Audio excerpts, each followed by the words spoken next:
ہماری عقلوں کو اللہم صلی علی محمد وآل محمد. یہ بچہ فرش عزا پہ آیا، اسے شعور دیا ابا عبداللہ الحسین نے کہ لال ظالم سے محبت نہیں کی جاتی، مظلوم سے محبت کی جاتی ہے.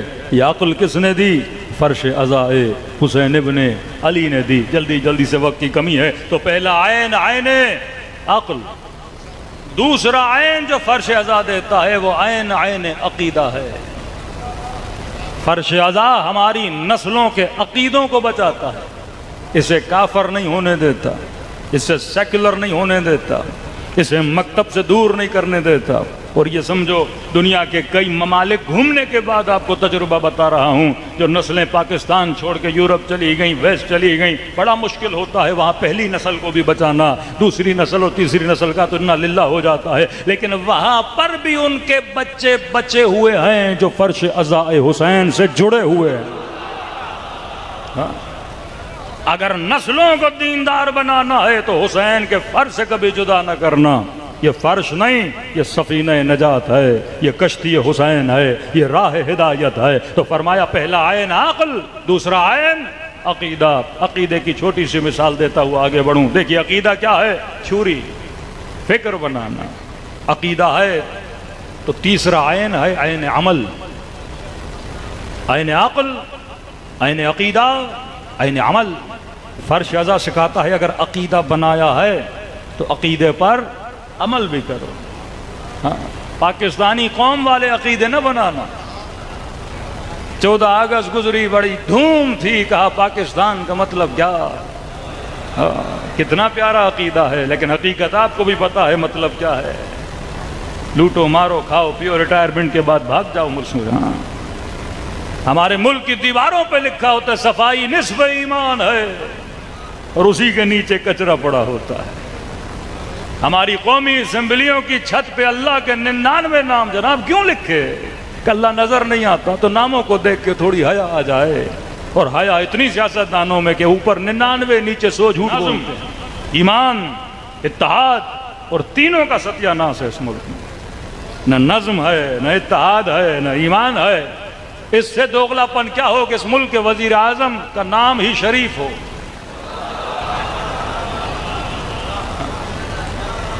آپ ایک ایسی دھرتی پہ رہتے ہو جہاں عقیدے بڑے اچھے ہیں، عمل نہیں پایا جاتا. لیکن حسین کہتے ہیں عقیدہ بنایا ہے، عمل بھی رکھو. اب عقیدہ کتنا خطرناک ہے اس پہ ذرا غور کریے. ایک تو عقیدے ہیں دینی عقیدے نا، کہ اللہ ایک ہے، پنجتن 5 ہیں، معصوم 14 ہیں، لا الہ الا اللہ محمد رسول اللہ، اہل سنت کا عقیدہ، علی ولی اللہ، شیعوں والا عقیدہ. عقیدہ رکھنا بڑا آسان. عقیدہ کہتے ہیں تھیوری کو.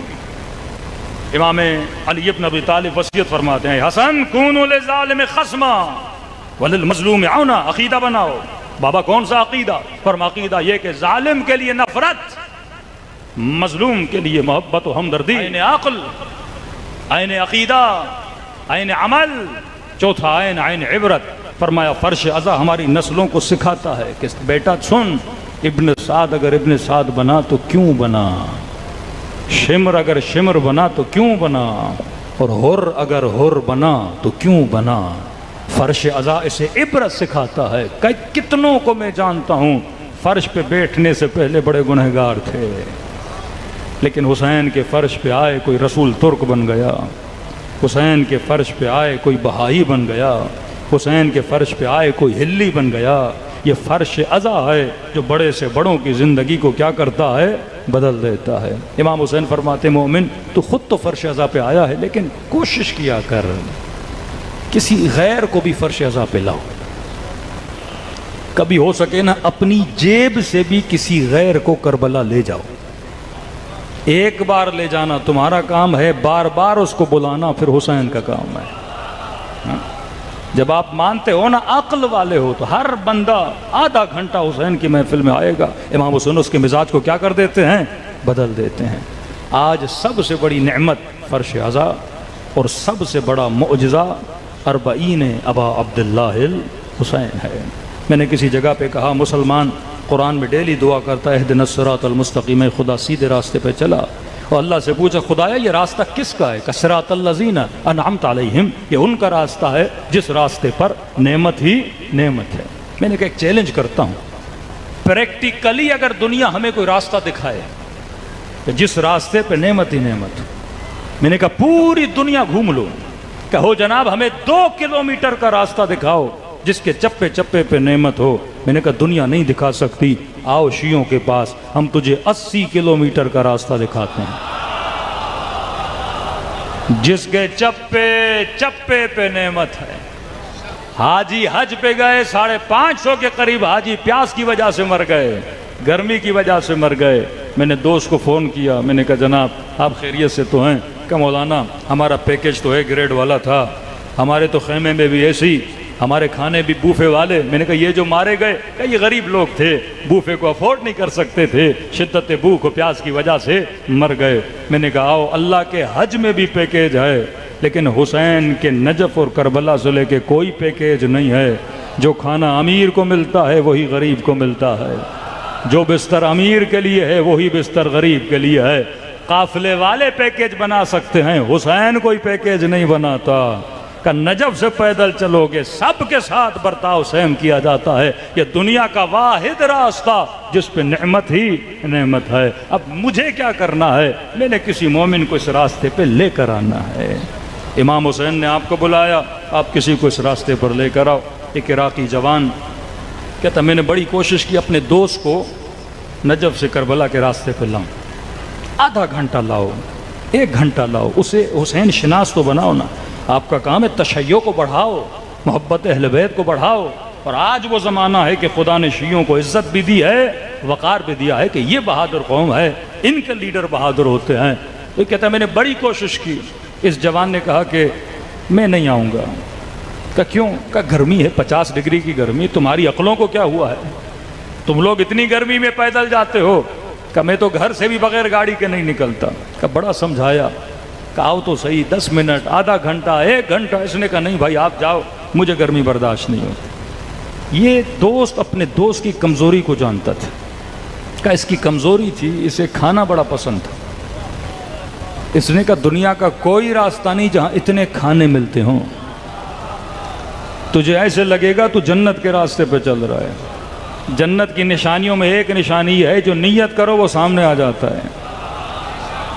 کہ لسی مانگو گے لسی ملے گی، شربت مانگو گے شربت ملے گا، مرغا مانگو گے مرغا ملے گا، جو چاہو کا ایسا کہ ٹھیک ہے 1 گھنٹے کے لیے آتا ہوں، کھانے کی محبت میں چلا۔ کہتے کبھی اس موقف سے کھائے، کبھی اس موقف سے کھائے، کبھی یہاں سے یہاں، گزرتے گزرتے 3 گھنٹے گزر گئے، مغرب کی اذان ہو گئی۔ کہا پیٹ بھی بھر چکا ہے لہٰذا میں واپس جاؤں گا۔ دوست نے کہا دیکھ اتنے پیدل چلے ہو، 1 رات بس رک جا۔